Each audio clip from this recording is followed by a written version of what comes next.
এডিচি আমাক নিৰ্দেশ দিলে যে তেওঁলোকৰ 4জনৰ পৰীক্ষা ল'ব লাগে আপোনালোকে দুখন পেপাৰ চিলেক্ট কৰি পেলাই আপোনালোকে এইটো প্ৰস্তুত কৰক আমি সেইমতে প্ৰস্তুত কৰিলোঁ এডিচি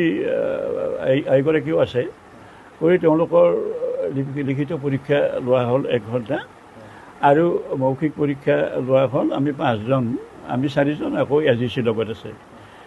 আমি ফলাফল হিচাপে আমি দুজনক চিলেক্ট কৰিলোঁ যি দুজনে বেছি নম্বৰ পালে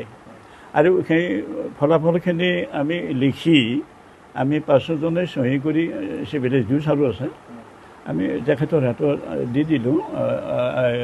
এছডিচি হাতত আৰু সিদিনাতে ৰিজাল্টটো দিয়াৰ কথা আছিল তাৰে পিছদিনা দিব বুজি কালিও দিব পাৰোঁ কিন্তু গম পালোঁ যে আজিলৈকে দিয়া নাই নাজানো আৰু কি হ'ল ইয়াৰ মাজত কি হৈছে আমি এতিয়া ক'বও নোৱাৰোঁ তেখেতসকলে যিহেতু ব্যক্ত কৰা নাই কথাটো ইয়াৰ ভিতৰত প্ৰশাসনে কি কৰিছে কি কৰা নাই নাজানো আমি সোনকালে ৰিজাল্টটো দিলে ভাল পাম আমি যিটো ইণ্টাৰভিউ পাতিছোঁ আমি নিৰপেক্ষভাৱে কৰিছোঁ আমি কোনো সত্ৰাধিকাৰ কাকো চিনিও নাপাওঁ সদস্যও চিনি নাপাওঁ আনচিন পাৰ্চন তেওঁলোক গতিকে আমি একদম নিৰপেক্ষভাৱে কৰিছোঁ সত্য কথা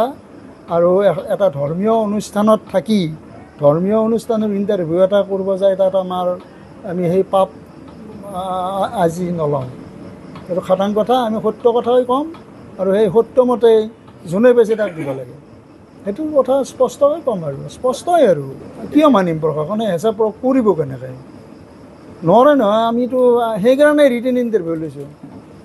মানে এটা ৰেকৰ্ড থকাৰ কাৰণে আমিতো এনেই যোৱা নাই প্ৰশাসনে আমাক লেটাৰ দি মাতি নিছে আমাৰ ৰেকৰ্ড আছে তেখেতসকলে লেটাৰ দিছে মাতি নিছে আমি গৈছোঁ আমাক কৰ্তৃত্ব দিছে তেখেতসকলে সেইমতে আমি ইণ্টাৰভিউ পাতিছোঁ